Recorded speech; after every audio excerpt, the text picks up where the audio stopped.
Good evening, everyone. Can you all hear me okay? Wonderful. If any of you have listened to the audiobook of Stan's brilliant 2-volume The Way of the Psychonaut, you might recognize my voice. My name is Becca Tarnas. I'm the narrator of that audiobook. And it is my honor to be introducing our extraordinary speakers this evening. I'm an assistant professor at the California Institute of Integral Studies, and I also have the great privilege and joy of being Stan's biographer. So it's been an extraordinary journey of getting to know Stan's life through his stories and through the many rich interviews with his friends and colleagues and family members.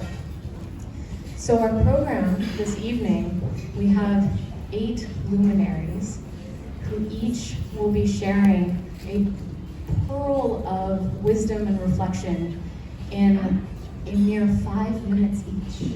So, first let me invite up here Jonas Di Gregorio, who is our host this evening. And Jonas, please. Thank you. Hello everyone. Somebody tonight asked me, what's your hope for tonight? My hope is for Stan to have a good time, for Stan and Brigitte to have a wonderful time, and for all of us to have a wonderful time. So, some of you know me, but some other maybe just met me, so I'll introduce myself to share that I work for Stan as a literary agent. And sometimes when I say that, people say, what is that? So I think I will give some example of what this work about. So when books get published, there are people that help have these books translated into other languages. And so this is what I do for Stan.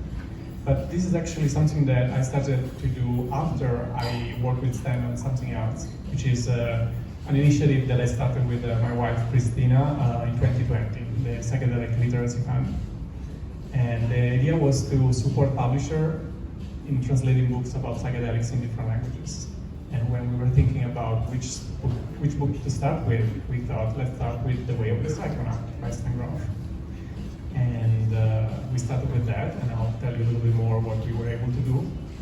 But after a year, Stan and Brigitte reached out and they asked me if I was willing to support them as a literary agent, which immediately I felt would be a huge honor, and so I was glad to accept, and that's how we started to work together. My hope for tonight is also for all of us to have a sense of why the work of Stan is still relevant today.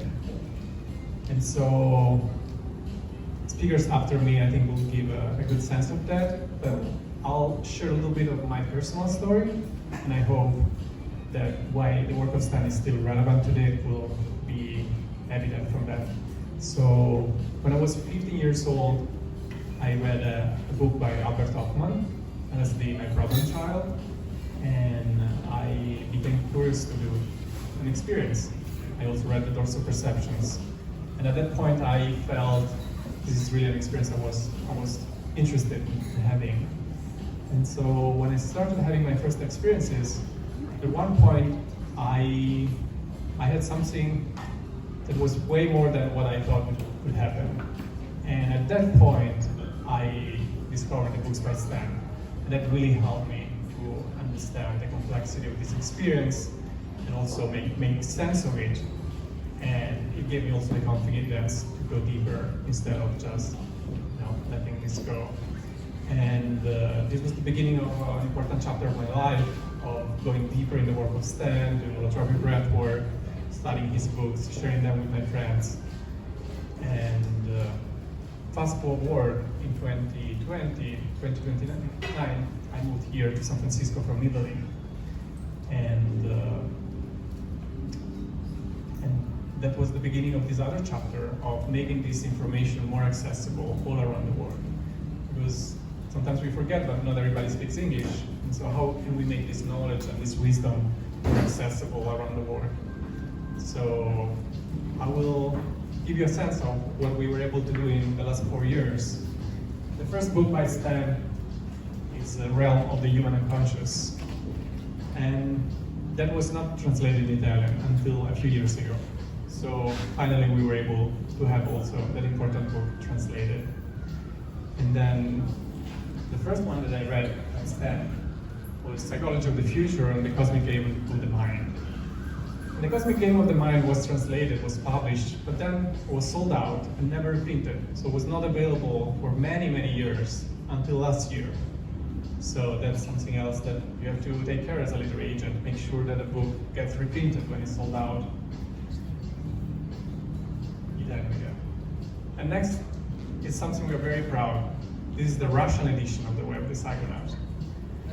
And when they reached out, they had to reach out to a publisher in Cyprus, because for some reason Russian couldn't directly buy rights from us in the States.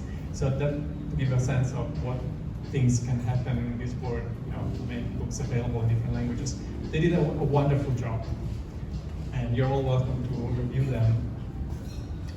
Anyway, one of the most recent ones just came out last week is the Polish edition of The Way of the Psychonaut. So I'm very glad to give this to Stan. It's the first time Stan is seeing this book. And so I'm very excited to share that in 4 years, a little bit more than 4 years, now the book is available in 12 languages. The rights have been sold for 12 languages. And so just to make sure I don't forget any, I'll just read them. The first one, of course, English, published by MAPS, thanks to Doblin and the team at MAPS. And then the other languages are Italian, French, Spanish, Portuguese, German, Russian, Korean, Chinese, Polish. And this came out right yesterday. This is the Hebrew edition, The Way of the Psychonaut, Volume 1. They're published by MAPS Israel. And this is a gift for Rick, who contributed and helped it make it happen. So I really want to thank you, Stan, for everything you did, for having the persistence of keeping this torch alive, of helping people understand the value of non-ordinary state of consciousness, whether through psychedelics, holographic breathwork, and other means, the technologies of the sacred. And I'm very glad to have here gathered together many friends of Stan that have been with him for many years. And so I just want to briefly express my gratitude for Christina for having been with me in this initiative of the Psychedelic Literacy Fund since the beginning, and for Stan and Brigitte for just being wonderful in working on these publications. I also want to express my gratitude for the initial donors that joined us since the beginning. Sonia is here with us tonight. Thank you, Sonia. And to the other donors, some of them couldn't come tonight, but I just want to acknowledge that this has been a collaborative initiative. It started as something we thought we would do one book a year, and we were able to do more than that. There's something else that we want to give to Stan, and I will call Christina here to read it. Yeah, take it out. So this is a tile that Christina found in a shop here in San Francisco, and it's a quote by Stan Grof. Christina, would you like to read it? It says, "Consciousness and the human psyche are much more than accidental products of the physiological processes in the brain. They are reflections of the cosmic intelligence that permeates all of creation."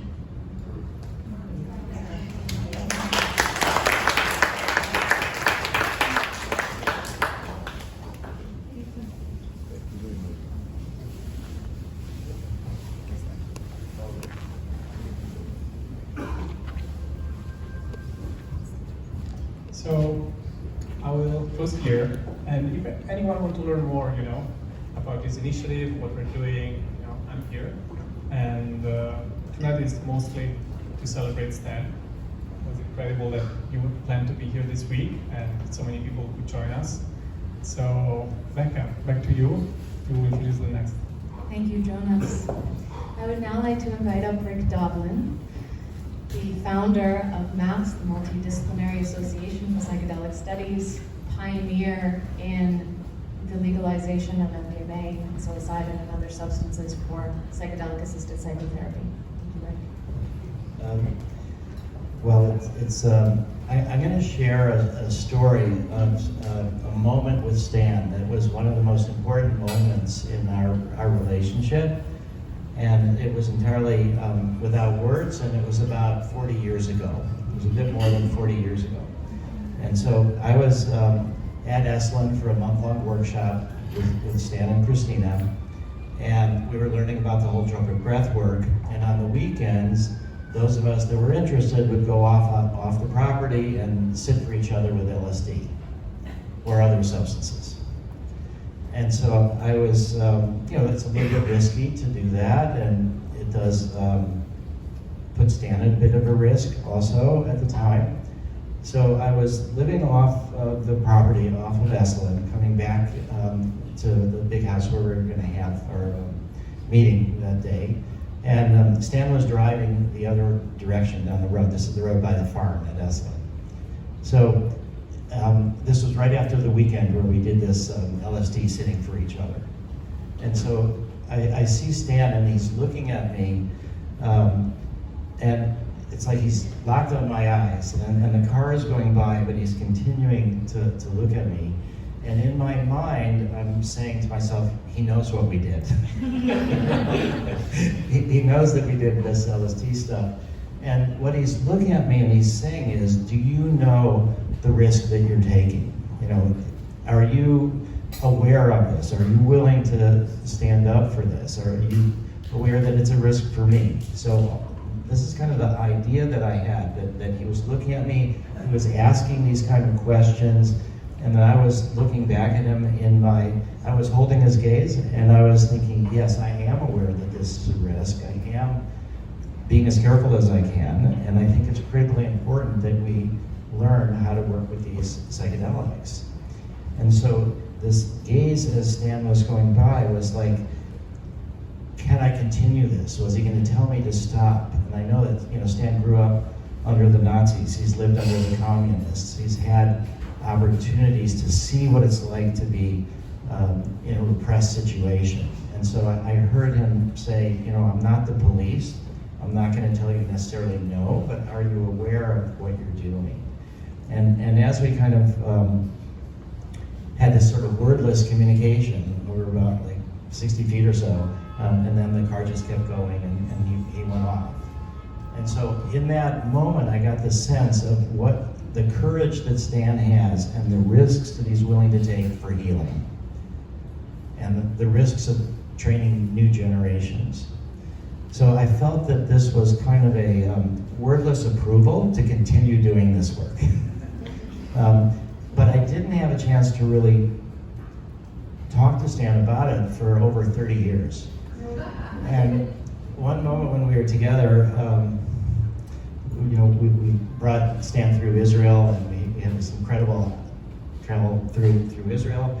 And I had time, and I said, Stan, I just want to share with you one of the most important moments that was in our relationship. Do you remember this moment where we were staring at each other as you drove by? And he said, yeah, he did remember it. And I said, what was going on in your head? This was all of my projections. What was really going on in your head? And Stan said, yeah, that was pretty much what he was thinking also.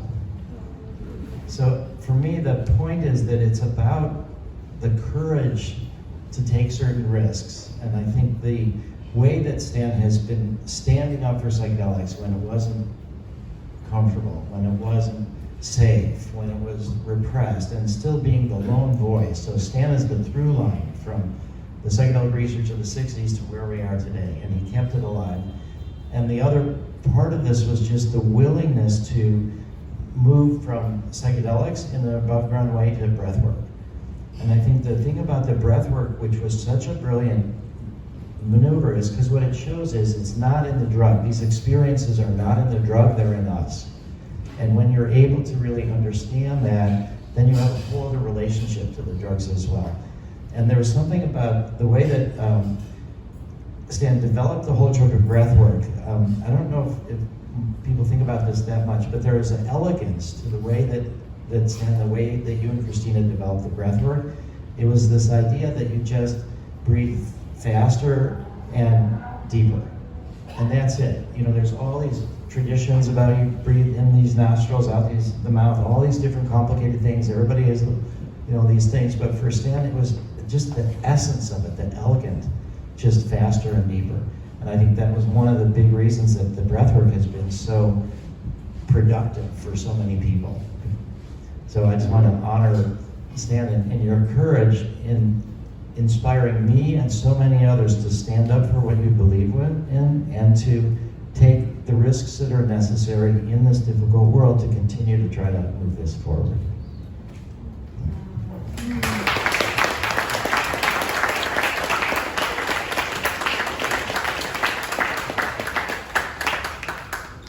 Thank you so much, Rick.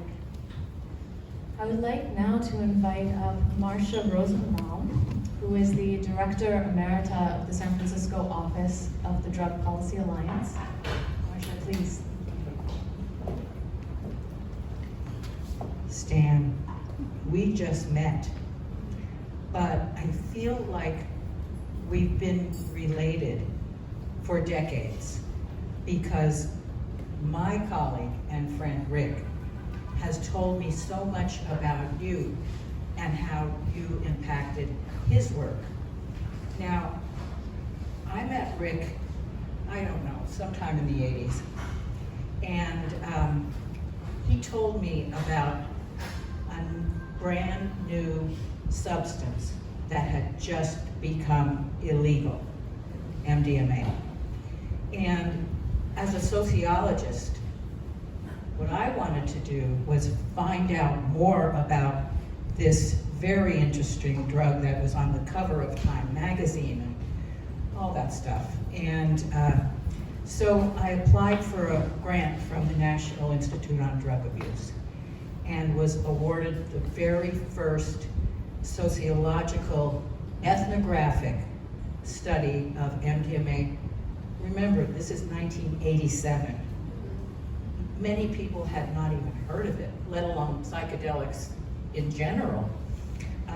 But what came out of this research, I'm now back here in the psychedelic world, and we wrote a book called Pursuit of Ecstasy, the MDMA Experience, interviewed 100 users, and let me tell you, you couldn't have had a happier research project than that.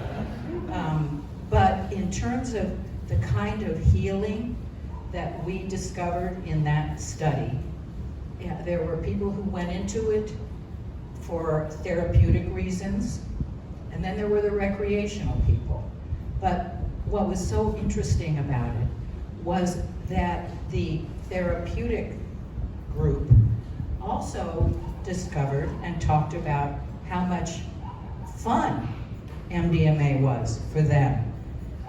The recreational group who went into it in bars in Dallas, Texas, and all over the place, they thought it was just another recreational drug. And then they found out that they were able to connect with people they were with, they processed trauma in their life, and so it was a very versatile drug. And so I appreciate, the wisdom you imparted to Rick, which got to me to do this kind of research. And so it's really my pleasure to meet you and be able to honor you. Thank you.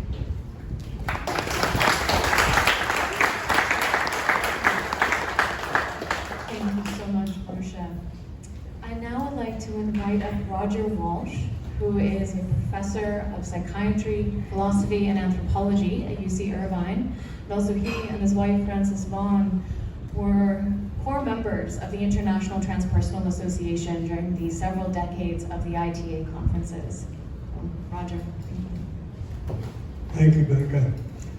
So almost all of us know Stan through his pioneering work with psychedelics. And our lives would not be the same if he had not done that. But if Stan had never given anyone a psychedelic, he would still deserve a place in history. Here is a man who created, among other things, the Transpersonal Psychology Association, the transpersonal psychology movement, the International Transpersonal Psychology Association, who created breathwork, holotropic breathwork, who brought to prominence and recognition spiritual emergencies, who integrated at a new level an in-depth understanding of the psyche, and integrated the work of so many early pioneers, and pulled together a map of our human nature and potentials and possibilities, which so expanded anything we thought before about our human nature. In addition to some work with psychedelics. And it's interesting to try and think of how to categorize you, Stan. It's like, well, he's a trailblazer, a map maker, a door opener, a wayfinder, a growth catalyst, a life changer, and a consciousness expander. And we could all add to that list. But Ken Wilber, who probably has read more than any human being in history, said once that, you know, if Stan had never written anything or done anything other than write the book, The Cosmic Game, he would still deserve a place in history. Quite a statement.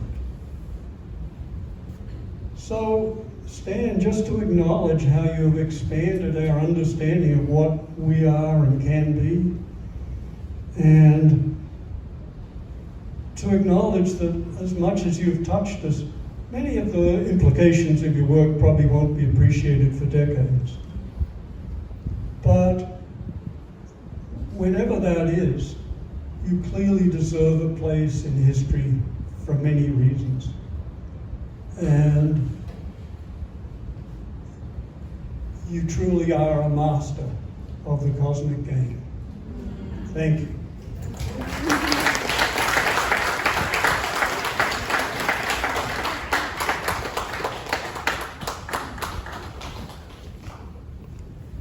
Thank you so much, Roger. I'd now like to invite up Susan Hess Logeais, who's a filmmaker who directed the film The Way of the Psychonaut, which is about Stan's life and work. Thank you, Becca. So I hope I can say this without crying.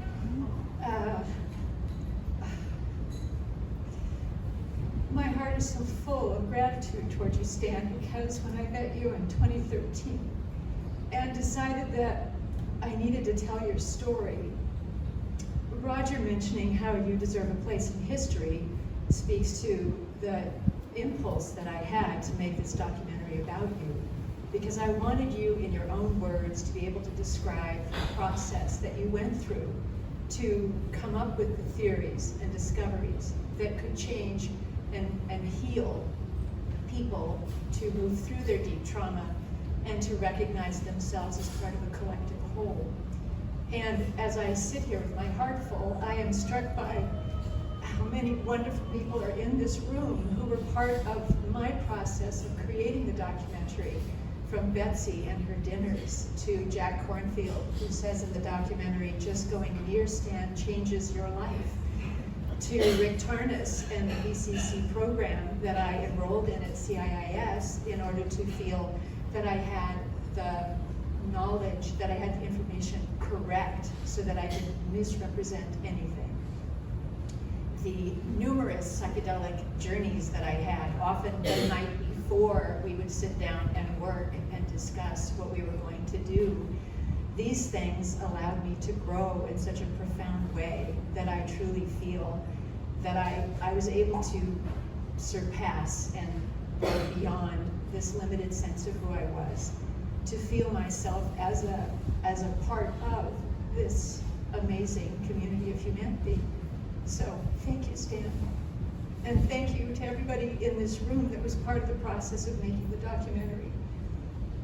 So.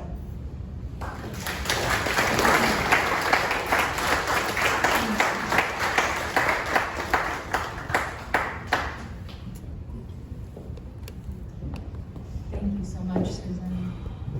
I now would like to invite up Sean Kelly, who is a professor in the Philosophy, Cosmology, and Consciousness program at the California Institute of Integral Studies, and he's also a scholarly expert in the field of transpersonal psychology. Sean. Thank you, Becca.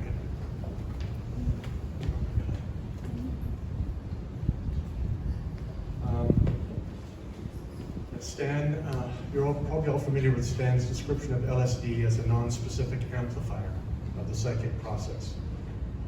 Well, Stan, you have been a very specific amplifier of my life process, and you could be described as a catalyst of karma.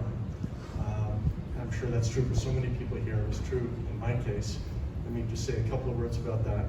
About 35 years ago, I was just beginning my professional career as a professor of philosophy and religion, specializing in the psychology of religion, transpersonal psychology, and particularly Jung and transpersonal psychology. I knew about Stan, but then I got to meet you in 1990 in Detroit and experience just your presence, which was and is simultaneously overwhelming and unconditionally welcoming. And it just, from that moment on, something was catalyzed. I remember shortly after you told me about your colleague, Rick Tarnas, who I didn't know at the time. But it was because of that meeting in 1990 that I went to ITA in Prague, in 1992, I guess, and met, because I knew you were going to be there, and Rick was going to be there, and I met Rick for the first time. So, there he is. And because of that, because of the impact you had on me, that catalytic impact, everything in my life changed. I moved from Canada. I was invited by Rick to teach at CIS. And, that was 30 years ago now.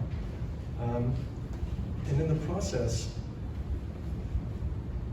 I was able to slowly weave together my intellectual academic identity as a scholar of religious studies, psychology, religion, with a part of myself that had been incomplete, starting at age 13 with my unsupervised psychedelic initiation, which by age 16 ended sort of traumatically. I knew nothing about set or setting, I had no guides.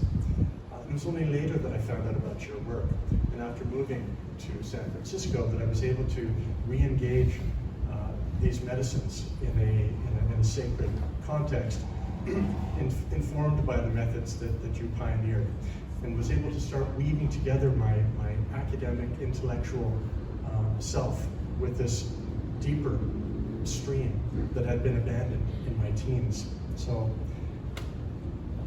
I could say more, but since then, right, maybe I could sum it up by saying that if words can all capture this, your enduring, your eternal effect in my life and so many is one of continuing initiation into the mystery, the death rebirth mystery, both as a sacred experience and as a living community that you have done so much to weave and generate. Thank you.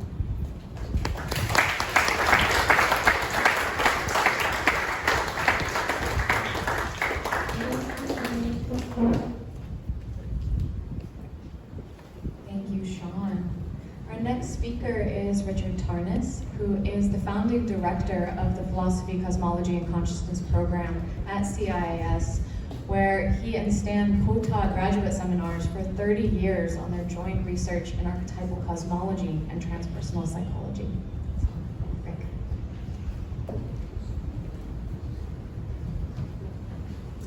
Thank you, Becca. I'm so impressed with how everybody has kept within the 5-minute limit. I mean, it's a real discipline, especially for somebody who has been a professor and has been teaching Stan's work for 40 plus years, and we can elaborate after with 15 weeks of classes on this material and just sum this all up in 5 minutes. So it was 50 years ago exactly this year that I went to Esalen to meet Stan, and we began what turned out to be a lifetime collaboration, which I wasn't expecting at the time. And at the very first lecture that he gave in the big house, at the end of it, I came up to him and I asked him, I had done some work here in the Haight-Ashbury Drug Clinic, and was conscious of the fact that many psychedelic experiences do not resolve themselves wonderfully, and people can get into real metaphysical panics, psychological descents into a vortex where they feel like they're going insane and have made a irrevocable mistake and they will never come back, etc. And so how do you handle a situation like that? And he said, in one such a concise sentence, he just said, well, the full experience of a negative emotion is the funeral pyre of that emotion. And I took that in, and then he elaborated a little bit just to say, there's something about when you go inward and fully experience it, you're able to release it, in a sense, in the fire of consciousness, and then it releases through your body, through your soul, into the larger cosmos, which, remember you said, which can assimilate it, and that was such a crucial point also to get a little later in my studies, the recognition that the state of hell, the state of a no exit situation, a state where you feel that there is absolutely no hope for you, that you're in a painful and meaningless situation that is the life context that everybody lives in, that state is an archetypal state that is not measured by clock and calendar. It is measured by the intensity and the fullness of the experience, and that allows a transformation to take place. In other words, that hell is part of the process. It's processive. And then it unfolds in what is basically the great deep mystery of death and rebirth that Stan has been teaching to so many all these years. And when I think about, we can think about flashes of, we can think about the contribution that Stan has made in so many different realms, integrating psychoanalysis and the really specific insights of psychodynamic understanding of various syndromes and pathologies, and to integrate that with a profound spiritual understanding, not in like a kind of vague mishmash, it all goes together. He did it very precisely through his understanding of the perinatal process and the reliving of birth, the encounter with death, and so forth. But then to also integrate that with a profound understanding and appreciation of the great shamanic traditions, of the great Eastern Asian and Western mystical traditions.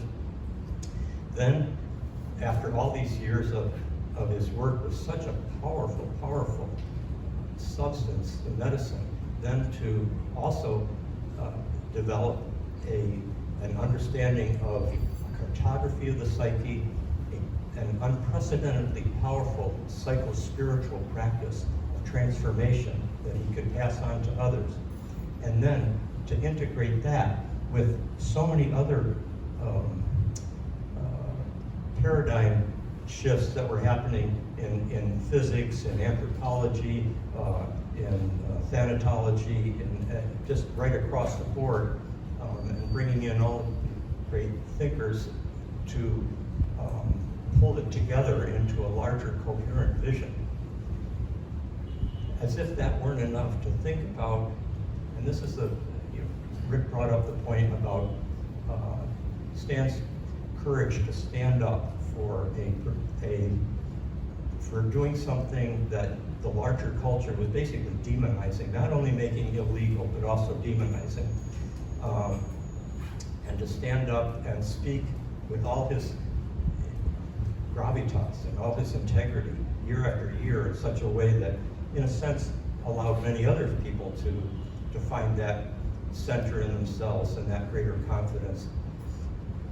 I want to speak about this courage that Stan had in another form, which is what it is to go inward,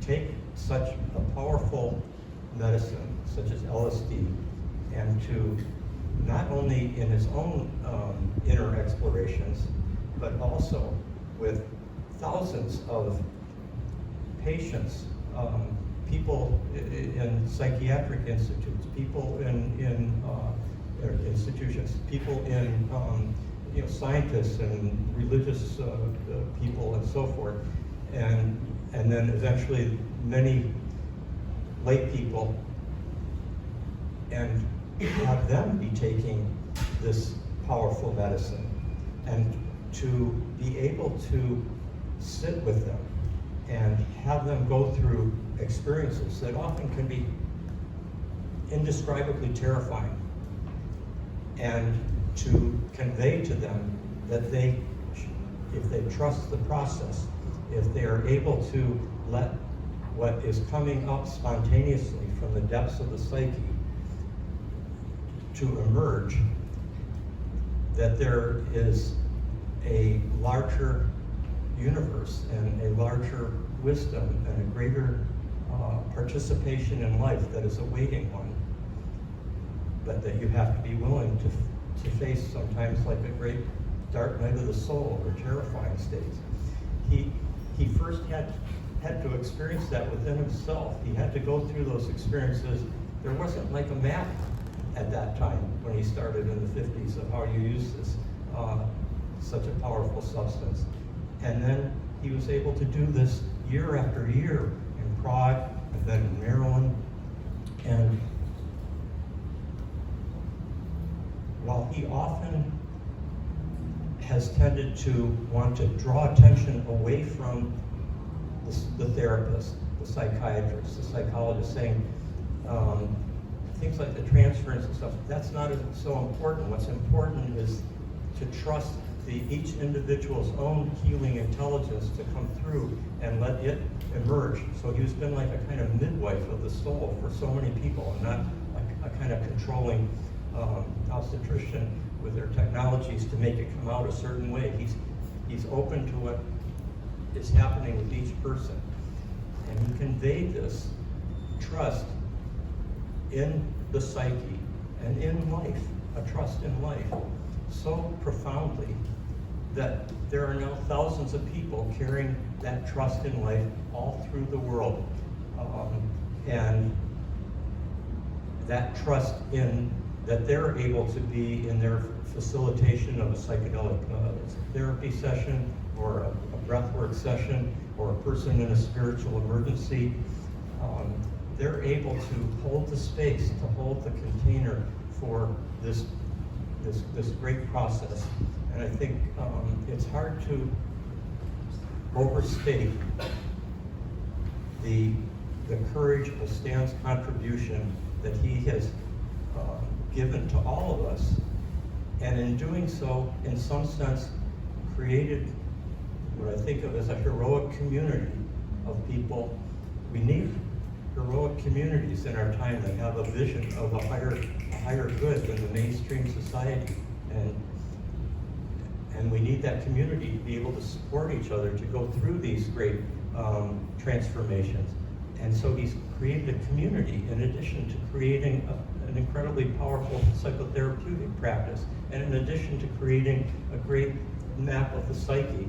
It's hard to quite summarize what such a contribution has been from this one person, and I bow to you, Stan. Thank you.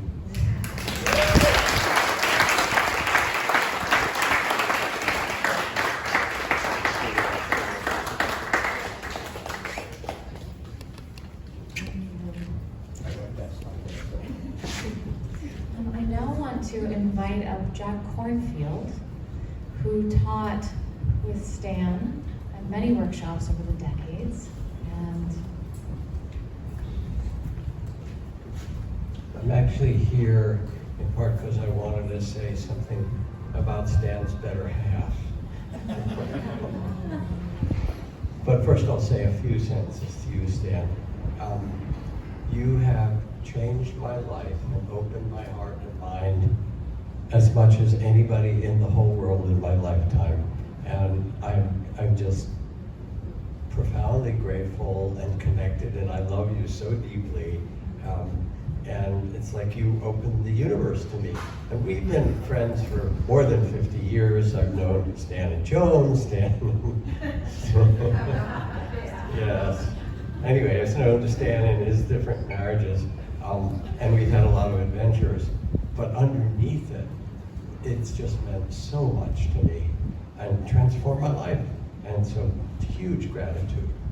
Now, this is the lead into a story, actually, because when Thich Nhat Hanh came to Spirit Rock a few different times, and there was a big crowd, so we set it up on the hillside. There'd be like 2,000 people there, and a platform for teaching, and his teaching partner and colleague sister, Chan Kong, came with him. And they would pass out apples, and she would do these beautiful teachings. And everybody would be eating their apple mindfully and waiting for Thai. And then you could look down the road, and at some point, he would walk up with his kind of signature mindful walking, like you've never taken a step that consciously in your life. And everybody looks and they go, wow, now I know what it means to be mindful. Meanwhile, so that was transformative.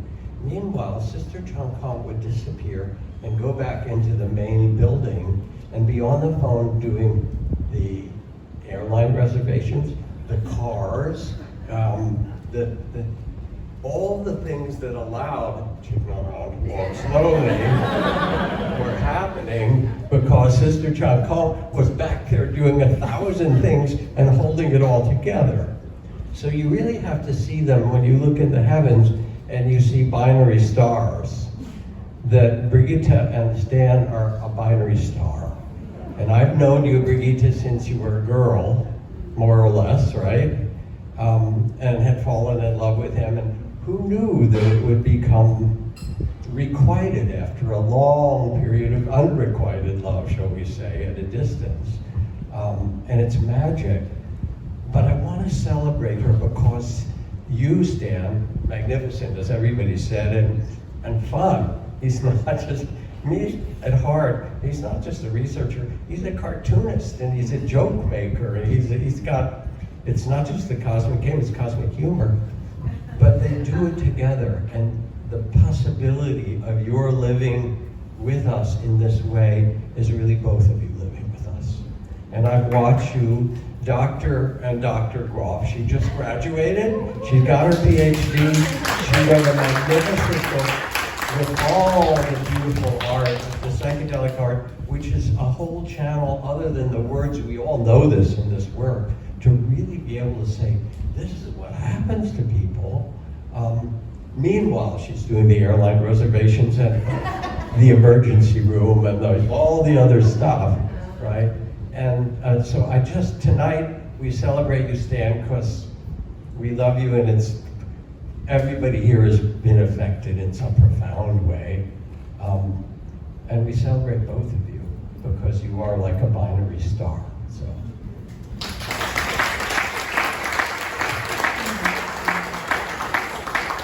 Now I get to invite the other shining star of that binary system of Brigitte Grof, who's a psychotherapist and facilitator of holotropic breathwork, a doctor in Grof studies, which has many meanings, and of course the beloved wife of Stan.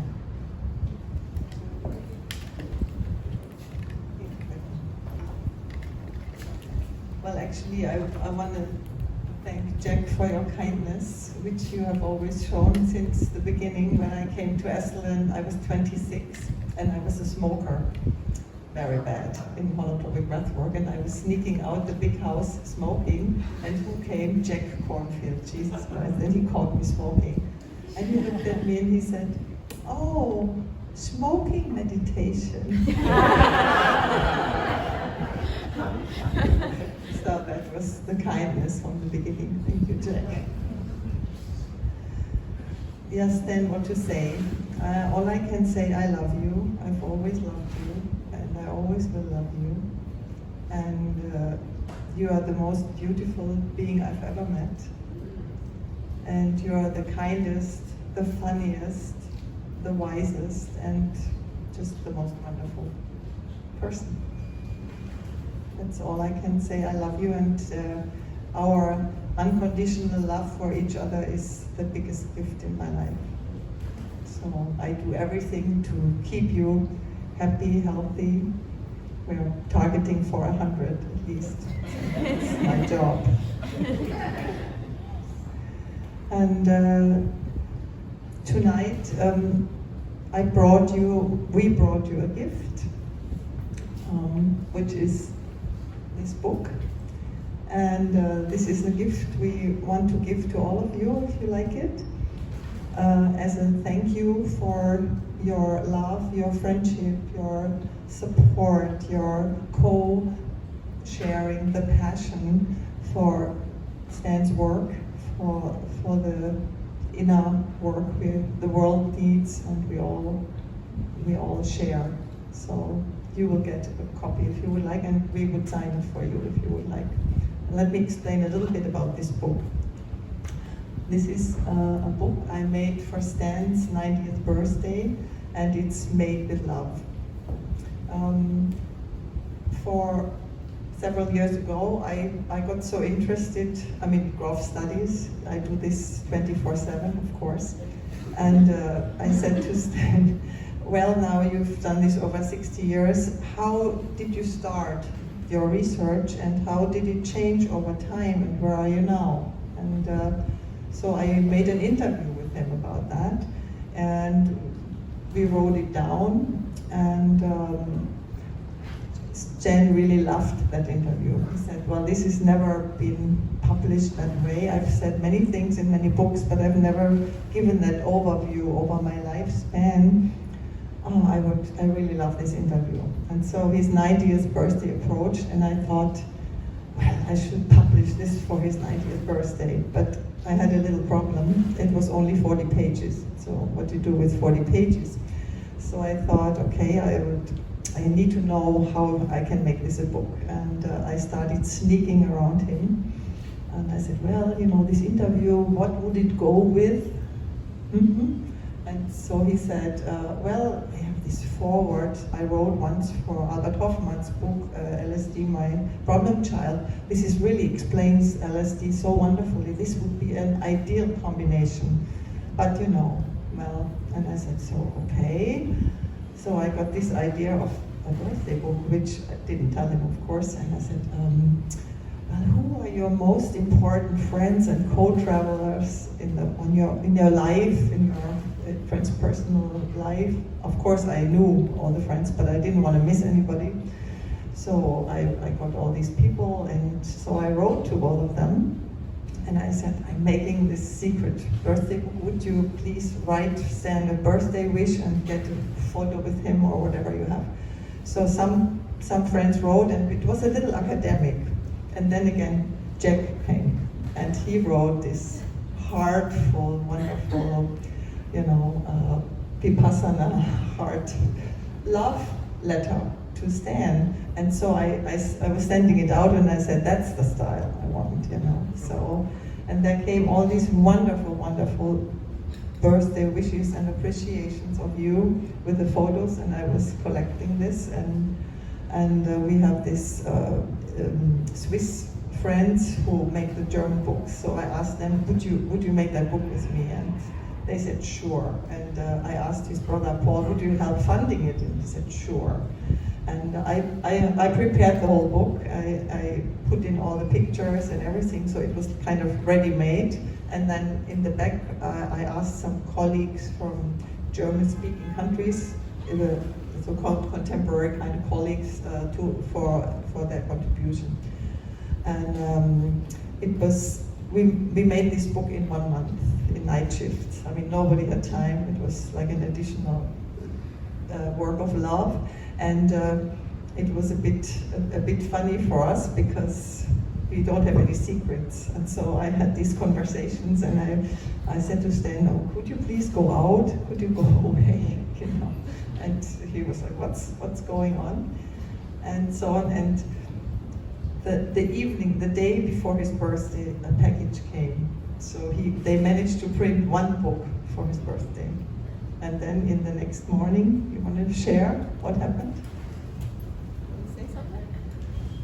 Yeah, I came down from the table, and there was a package, all covered, and Brigitte said, "This is a little gift for the beginning for your birthday." And I opened it up, and this was this book. You know, I just couldn't believe it. You were in tears. It's, yeah. It's all those. He was in tears. Yeah. And it's for me, it's most wonderful press for it that I have ever had. Yeah. Your best birthday gift. Yeah.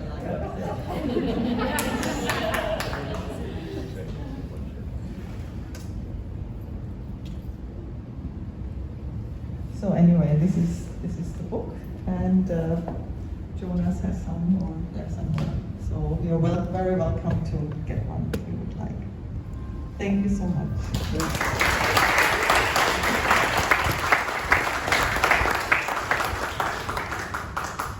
Thank you so much. We will do this in an orderly fashion. So we have a line of people if you want to get a book, make a single file line. And then there's also tiramisu at the back. Wave your hand, Nicholas. He will serve you. So in closing, I'd like to share. Do you want to introduce?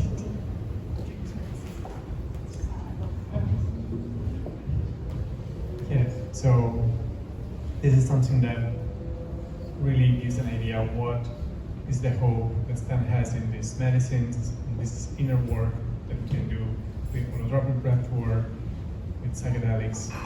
And yeah, I think, Kristen, if you want, you can say more, but this is something that was prepared by Stan for an interview with a dear friend, Saad. And I think it's not something nice to share, also to close these introductions about the potential of this work. And I would love for Christina to read what Stan wrote.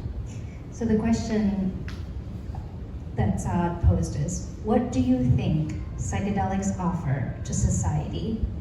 And how can we best utilize this technology for raising consciousness? And Stan says, the holotropic states of consciousness, psychedelics, breathwork, and others offer. There's 2 parts, for the individual and for the society and humanity. So they offer for the individual healing of emotional and psychosomatic disorders, significant decrease of aggression, reduction of irrational drivers and ambitions, inner peace, improved self-image and self-acceptance, self-love, increased creativity, self-realization and self-actualization, shift of focus from past and future to the present moment, increase of zest, joie de vivre, love of life, appreciation of beauty, enjoying everyday activities, people, nature, music, food, lovemaking, enhancement of intuition and extrasensory perception, change of value systems and of the life strategy, development of meta values, Maslow, and a genuine sense of beauty, love, and justice.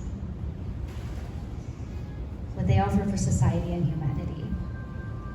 Increase of racial, sexual, political, and religious tolerance. Competitiveness replaced by synergy and cooperation. Ambitious drivers replaced by a Taoist creative quietude. the Wu Wei. Love of nature increasing, emergence of a great ecological sensitivity, feeling of belonging to humanity, a sense of a planetary citizenship, developing an interest in service for humanity and work toward a larger common goal, seeing our planet as Buckminster Fuller's spaceship Earth. Similarity with the experience of astronauts on the other side of the moon, with the vision of the Earth as a beautiful planet with global peaceful civilization. The rejection of violence as an acceptable means of solving conflict. Emergence of spirituality of a mystical nature. A universal, non-sectarian, non-denominational, all-encompassing, all-inclusive, and non-chauvinistic way of life. Thank you, Stan.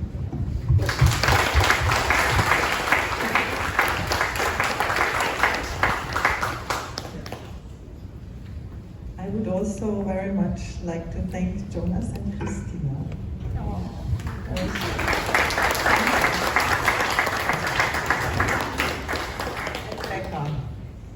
So you have come as the angels of the younger generation into our lives, and you all have such pure hearts, such a deep love for Stan, for the work, and such dedication to carry on in a wonderful way. So we are deeply, deeply grateful to have you in our life. Just wanted to thank you.